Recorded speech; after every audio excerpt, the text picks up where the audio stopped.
The release of the Forsaken Hollows has come up with new Nightlords, new maps, and returning bosses from previous entries. But along with it also came a separate threat distant from the Nightlord. Traitorous Straghess.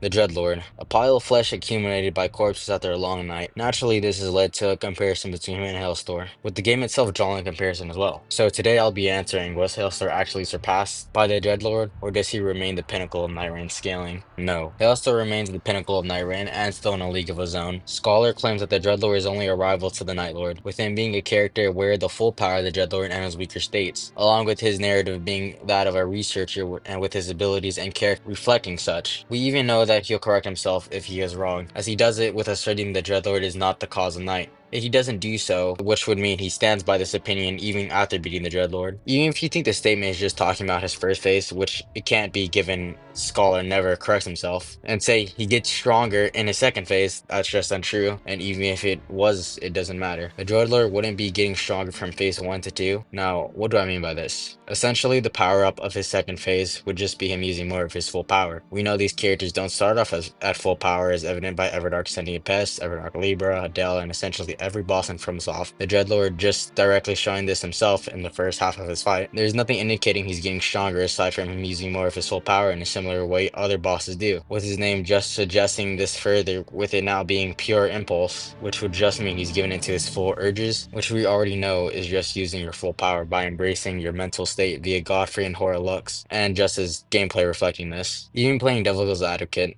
Scholar would at least be aware of his first phase, and if you say he does get stronger from phase 1 and 2, that's fine. The version of the Nightlord they'd be talking about would be the night aspect, as that's the state Heolstor's currently in and prior to when we fight him. And the amp he would receive would be greater than the Dreadlord, as being generous. The night aspect cannot use all of his weapons, limbs, or magic, would be relative to the Dreadlord's phase 1, and he gains access to all of this in second phase, while the Dreadlord just becomes more faster and violent. So with that, the Dreadlord's only statement just puts him as a rival, nothing else. We know from feats, statements, and narrative Heolstor is superior. The Night Fearers assert Heolstor is the big final battle, a true horror, a lord of lords, the darkness, the cold, a void of purest black, their true adversary, and the threat that would actually put an end to the night. So this puts Heolstor in the eyes of the Nightfarers who would have already beaten the Dreadlord as superior. Even looking at it from a feat-wise and narrative perspective, Heolstor would still be stronger. We know for a fact that Dreadlord uses the power of night. Heolstor has control over and can create the entire night, so the Dreadlord's using a portion of Heolstor's power, with there being multiple other nights he doesn't have access to. This being backed up by Heolstor literally using the Dreadlord's night in his own boss fight. So